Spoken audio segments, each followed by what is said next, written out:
My adopted sister betrayed me, saying I got her pregnant at 17 and my family left me. 10 years later, confession exposed the lie, and I refused to forgive them.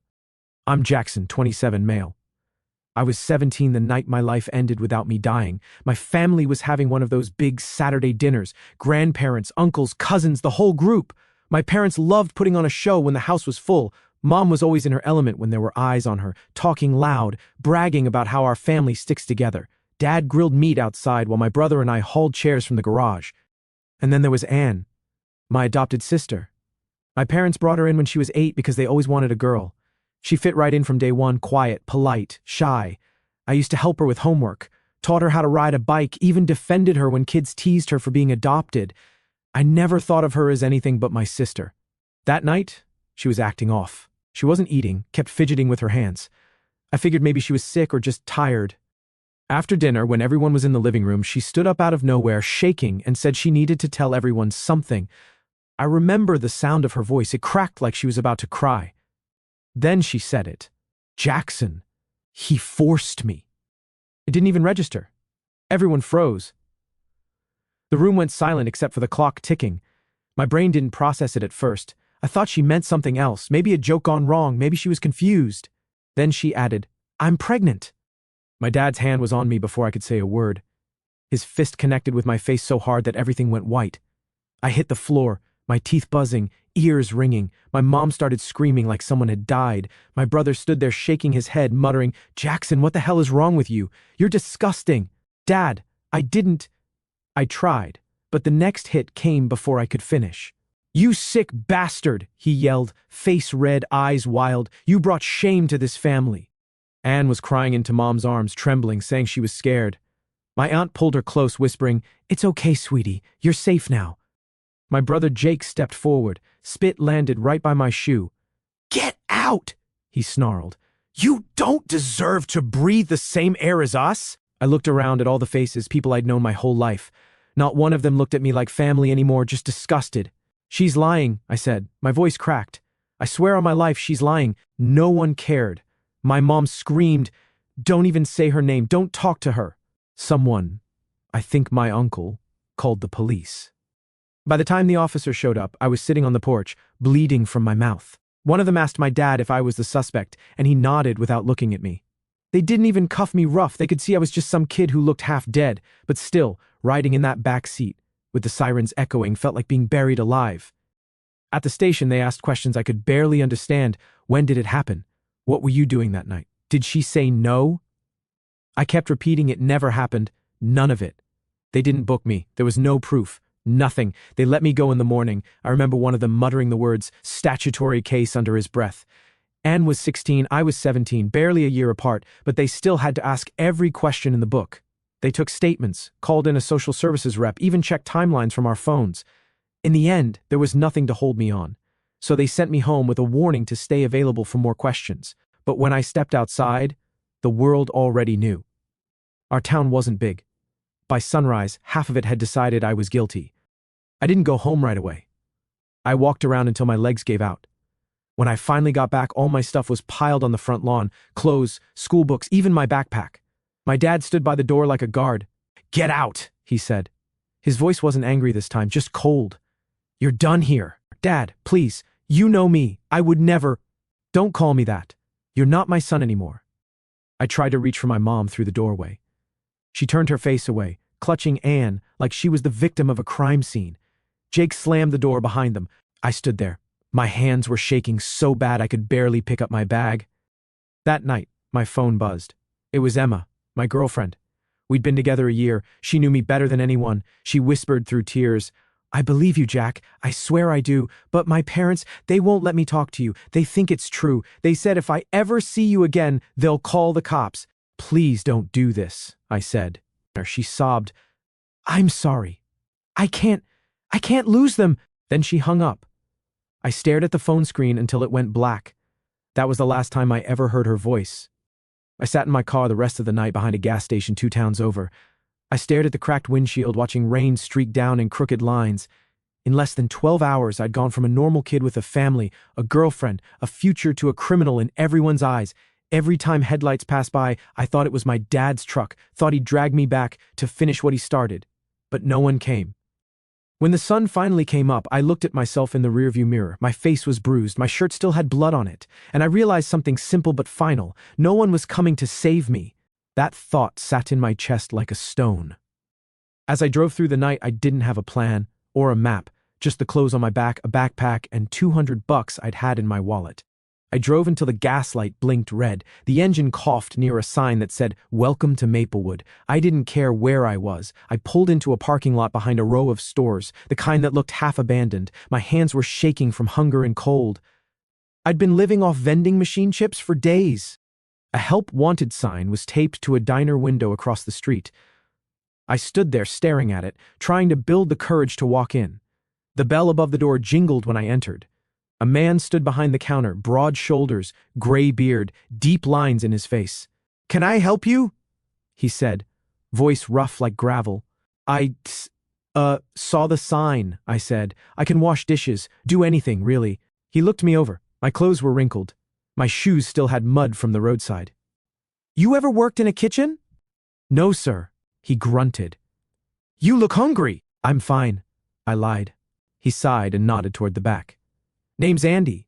Sink's in there. You start now. You get a meal after your shift." That was it. No questions, no paperwork, just work. The kitchen was small, loud, and hot. I scrubbed plates and pans until my hands went raw. The first meal Andy gave me was a half-eaten burger and fries from a customer who didn't finish. I didn't care. I devoured it like I hadn't eaten in weeks. When closing time came, I tried to hand him back the plate, saying I'd find somewhere to sleep. Andy wiped his hands and said, "There's a room upstairs. Ain't pretty, but it's got a bed and a lock. You can work it off." That was the first act of kindness I'd had in weeks. The room was small, maybe 10 feet across, with a stained mattress, a flickering bulb, and wallpaper peeling from the corners. But it was a roof, and the floor didn't move under me. I collapsed on the bed and slept for 14 hours straight. Over the next few days, I fell into a rhythm. Andy didn't talk much, but he'd grunt things like "good job." Those words meant more than any apology I'd ever gotten. One night, about 2 weeks in, I came downstairs to lock up and found Andy sitting at the counter reading the newspaper. He looked up at me and said, "Kid, what's your story?" I froze. "What do you mean?" "Got a customer in here today. Some trucker passing through. Said he saw your picture in a paper a couple towns over. Some family thing." My stomach dropped. I started shaking. "That's not what it looks like. It's a lie. My sister, my adopted sister, she made it up. I swear I never—" Andy raised a hand. "Calm down, kid. I don't care what they say." I blinked at him. "You don't?" He leaned back on the stool. "Everybody's got a story. You're here working. That's what matters. Keep your head down, do your job, and rebuild your life. The rest will sort itself out." It took a second for those words to sink in. For the first time since that night, I didn't feel like a monster. That night, I sat on the edge of the bed staring at the cracked wall, trying to process it. Andy didn't know me, but he still gave me a chance. My own family couldn't do that. One night, I was looking at my contact list on my phone. I hesitated before calling home, but I needed to hear my mother's voice. Maybe enough time had passed. Maybe they'd realized the truth. She answered on the third ring. "Mom, it's me," I said quietly. Silence. "Jackson?" "Yeah. I just wanted you to know I'm okay. I found a job. Don't call here again," she said. Her voice cracked. "Your father doesn't even want your name spoken in this house." Then she hung up. I stared at the phone until the screen dimmed. That was the last time I ever tried. Weeks turned into months. I worked double shifts and saved what little I could. Andy started teaching me small things: how to fix a leaking pipe, patch a vent, check a thermostat. "Learn to fix things, kid," he'd say. "It's the only way to survive." One night after closing, curiosity got me. I searched Anne's name. There she was, smiling in pictures, belly round, family around her, holding pink balloons that said it's a girl. My mother stood beside her, proud, holding a cake shaped like a baby carriage. My brother was in the corner of the photo, smiling like nothing ever happened. My throat burned. My stomach twisted so bad I had to close the laptop. Then I decided I'd never be Jackson Smith again. After that night, something in me switched off. No more trying to explain, no more hoping someone would come around. I was done being the version of me they buried. I threw myself into work at the diner. I'd be there before sunrise and leave long after closing. I fixed leaky faucets, cleaned grease traps, learned how to replace filters in the old air vents. Andy noticed. One afternoon, while I was unclogging the sink with half my arm down the drain, he said, "You ever thought about learning this stuff for real?" I looked up, confused. "Like plumbing?" He chuckled. "Nah, bigger. Heating, cooling, air systems, HVAC. People always need heat or cold, kid. That skill feeds you forever." The way he said it stuck with me. I was tired of scrubbing plates. I wanted something that lasted, something that couldn't be taken from me. A few weeks later, Andy handed me a flyer from the community college down the highway. "Night classes," he said, sliding it across the counter. "You'd be good at it. You pay what you can. I'll cover the rest until you're on your feet." I stared at the paper for a long time. Nobody had ever offered to help me like that before. Not even my real family. I signed up the next day. The first few months were brutal. I'd work 10-hour shifts at the diner, then catch the bus to night school, fighting to stay awake through lectures about compressors and coils. Every time I fixed something, when cold air came out of a vent, when a broken unit roared back to life, it gave me a rush, like I was fixing myself piece by piece. Andy kept pushing me. "Don't just get good," he said. "Get so good they can't ignore you." By the time I earned my GED, I was already halfway through the HVAC program. I started doing small repair jobs on the side, Andy's house, the diner's vents, a few regular customers. When the certificate came in the mail, Andy hung it in the diner's hallway like it was his own kid's diploma. "Not bad for a runaway," he said, patting my shoulder. I laughed, even though it still hurt to hear that word. With Andy's help, I saved enough to buy a used pickup and a set of secondhand tools. I quit the diner and started working full-time for a local HVAC company.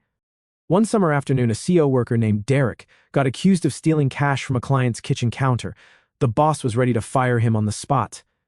Something about the look on Derek's face, the same panic I'd seen in the mirror 10 years ago, made me step in.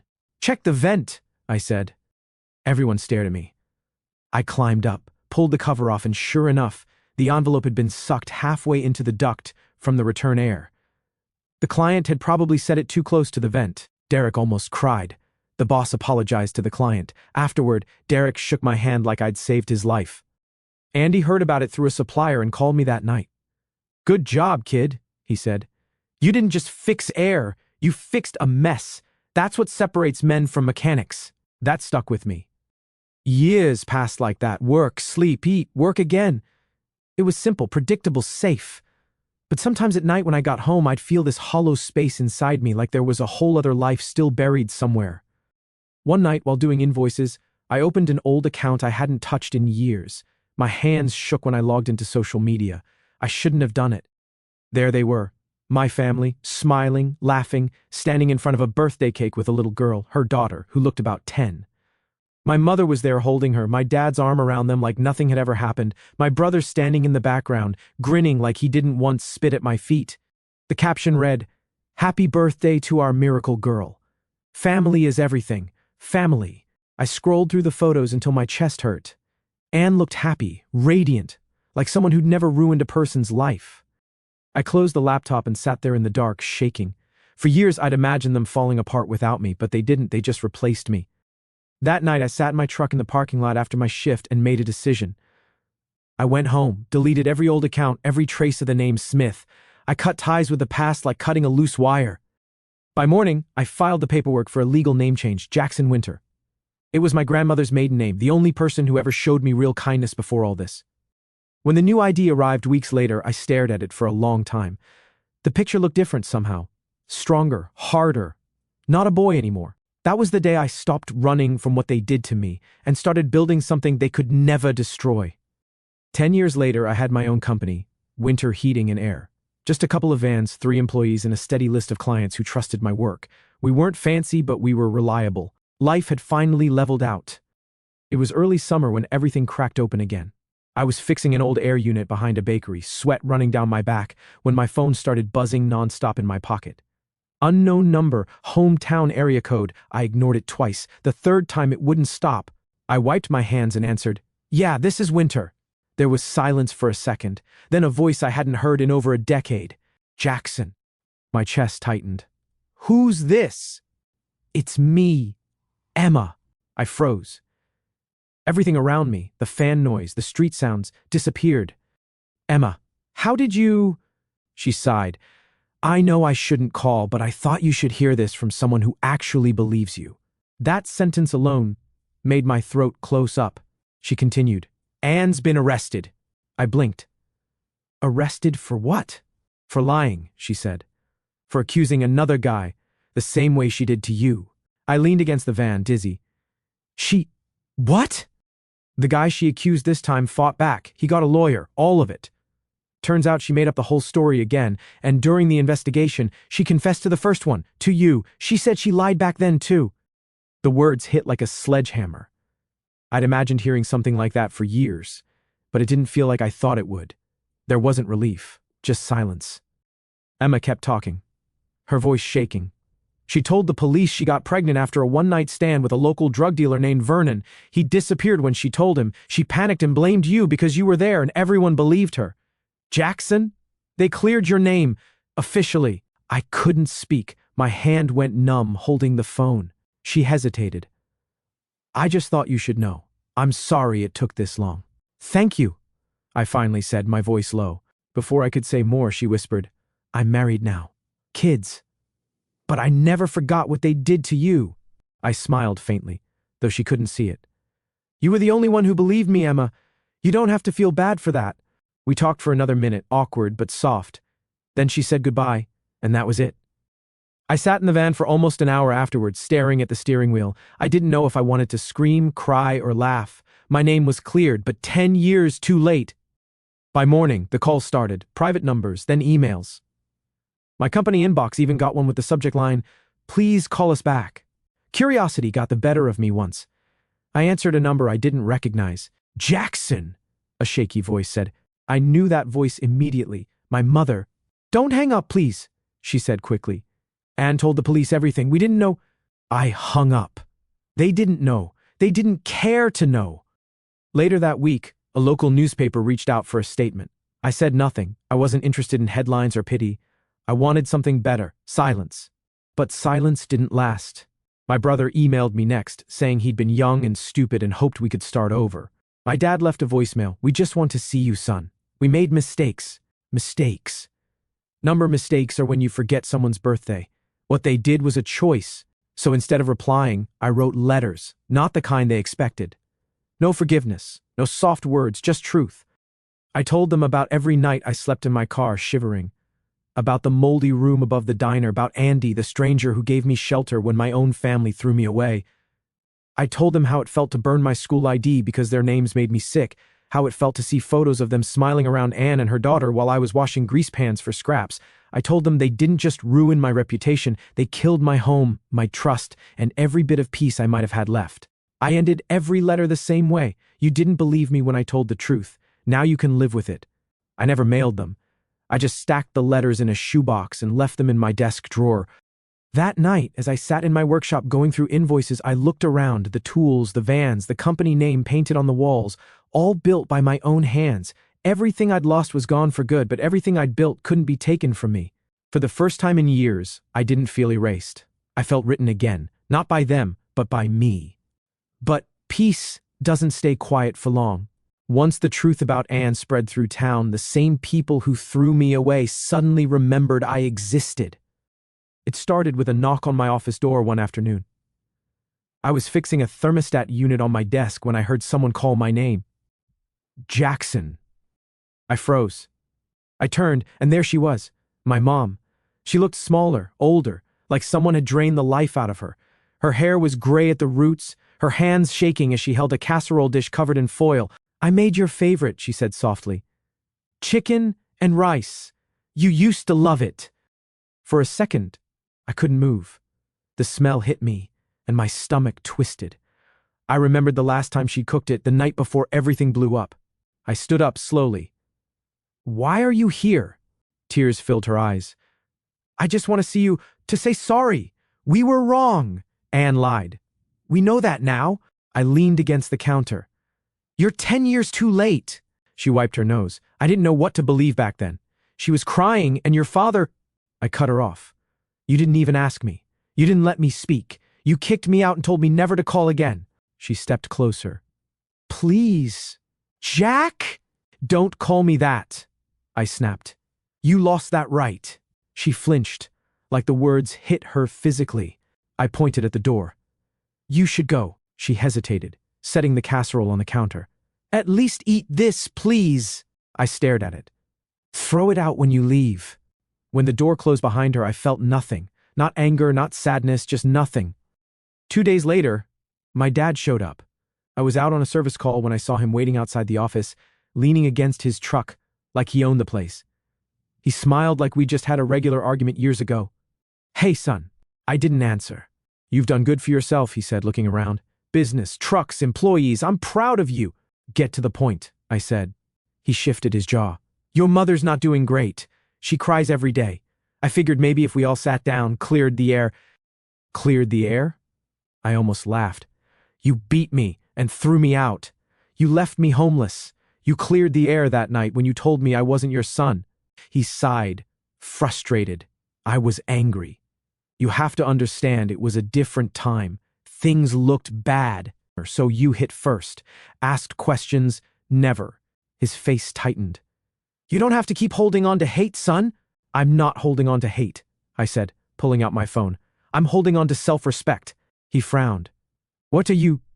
I pressed a button. Security? I've got someone trespassing at the front.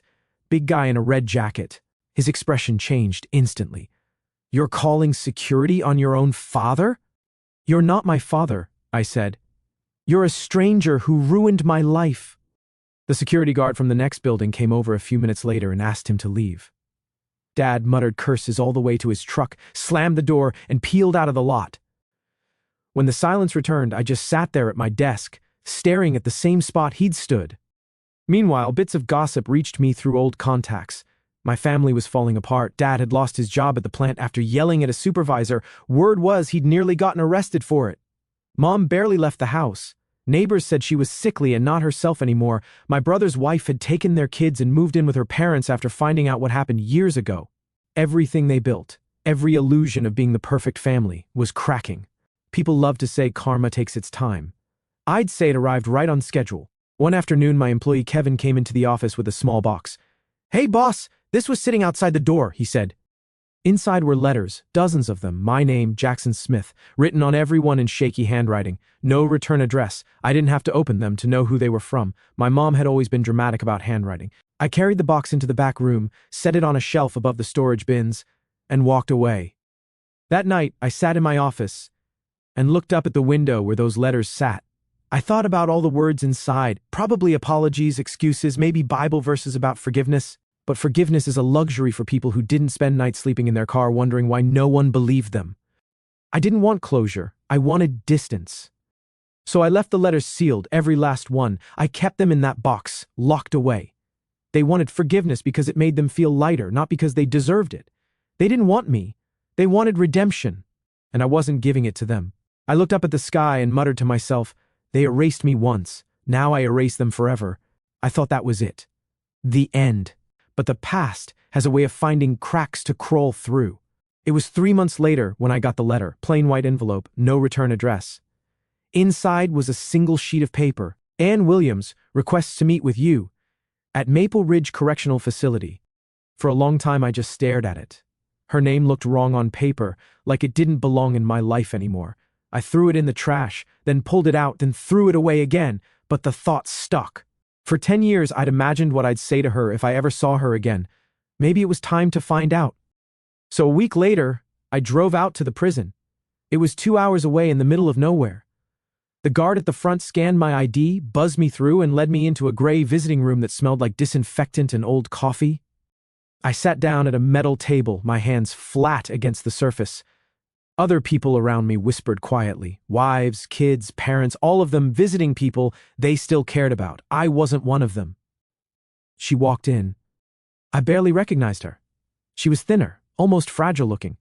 Her skin was pale, hair pulled back tight, face lined and tired. The girl who once cried in front of our family, clutching her stomach and calling me a monster, looked like a ghost now. She sat down across from me, eyes flicking up once before falling to the table. Thank you for coming, she said softly. I didn't answer. She twisted her hands in her lap. You look different, she said after a moment. Older. You look guilty, I said. Her eyes filled instantly. I deserve that. No, I said calmly. You deserve worse. She nodded slowly, tears already building. I know, and I'm sorry. For everything. For lying. For ruining your life. For all of it. Why? I asked. My voice came out low but steady. Why me? She looked down, voice trembling. Because you were safe to blame. You were quiet. You never fought anyone. I knew everyone would believe me because you were, the good one, the easy one, and I panicked. I leaned forward. You panicked, so you destroyed my life. You panicked, so you made your own brother the villain. Her shoulders shook. I didn't think it would go that far. I thought maybe you'd just deny it, and people would forget, and I'd get sympathy until I figured something out. Sympathy, I repeated. You got that. You got a house full of people loving you, protecting you, throwing parties for you, while I slept in a car behind a gas station. She pressed her palms to her eyes. I know what I did. Vernon. She stopped, her breath catching. Vernon was the guy who really got me pregnant. He was a dealer. I slept with him once. When I told him I was pregnant, he laughed, said I was crazy, said if I told anyone he'd disappear. And he did. I didn't know what to do, so I blamed you because you were there. I just stared at her. I didn't even feel angry anymore, just hollow. You ruined my life, I said quietly. Do you know that you stole everything from me? My family, my girlfriend, my name. You made me into a monster. You made me afraid to trust anyone again. She was crying, wiping her nose with her sleeve. I've thought about you every day in here, she whispered. I hate myself for it. I can't sleep. Every time I close my eyes, I see your face from that night. Good, I said flatly. You should see it.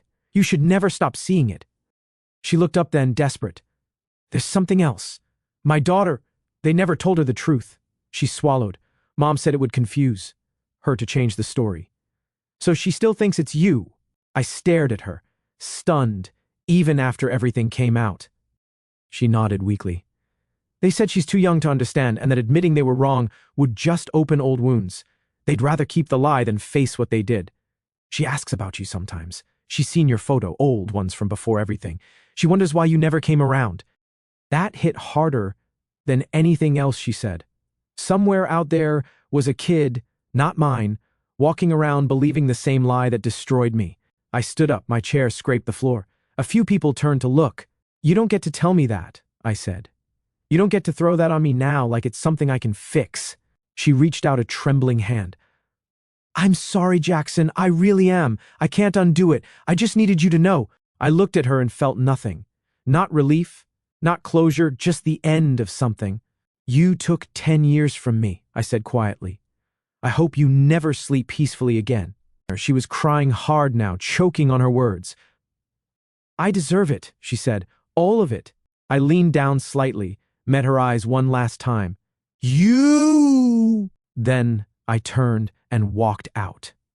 The guards didn't say a word as they buzzed the door open. I got into my truck and sat there, hands gripping the wheel, staring at the fence in front of me.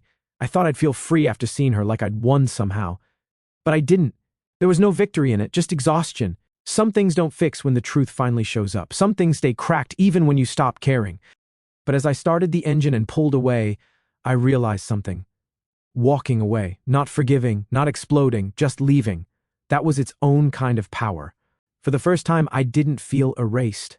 I felt finished. A year passed after that visit to the prison, and life settled into something that finally made sense. I sold my old small house and bought a new decent one just outside the city. 3 bedrooms, fenced yard, nothing fancy, but it was mine. Every wall, every nail paid for with work I earned myself. Then there was Rachel. I met her through one of my clients. She was a graphic designer who came in to redo the company logo. I didn't plan on dating anyone, but she had this calm about her. She didn't ask too many questions about my past, just said, whatever it was, you're not that guy anymore. We'd been together a year now. She moved in with her cat, and I got a rescue dog named Edgar. Between the 3 of us, the house finally felt alive. Work, Rachel, Edgar. Peace.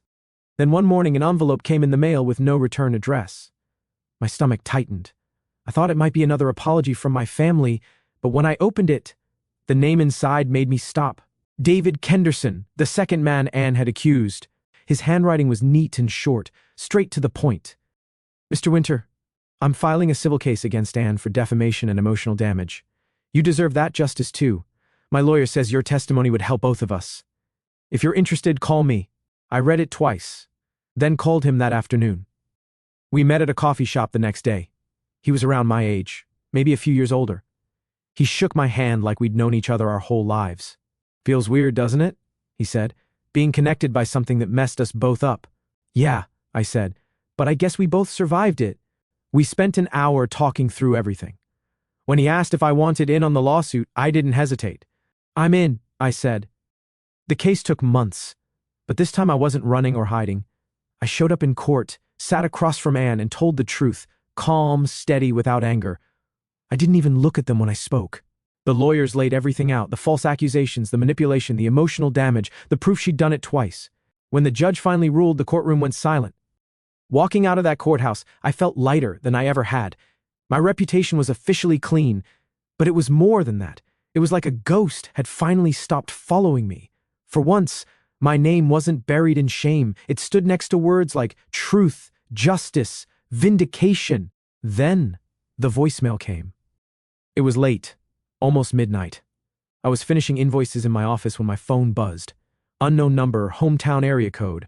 I almost ignored it, but it went to voicemail, and something made me listen. Son, it's Dad. I don't know if this number's even right anymore. Your mother found it online.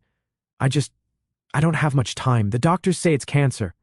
Stage 4. I don't want anything. I swear, I just want to see you one. Last time before it's too late. The message ended with a long pause, then a shaky breath. Please, I'm sorry, I was wrong. Please, son. I sat there for a minute staring at the phone. Then I hit play again. And then I deleted it. Not out of anger, not out of revenge, just nothing. I remembered the night he punched me, the look in his eyes, the way he told me I wasn't his son anymore. I remembered sleeping in my car behind the gas station, tasting blood and rain. He chose his truth then. I was choosing mine now. I whispered to myself, they threw me out into the cold once. Now I fix other people's air. That's irony, I guess. And peace. They erased me once, but I rebuilt myself. And this time, my story ends on my terms. Steady, quiet, and always moving forward.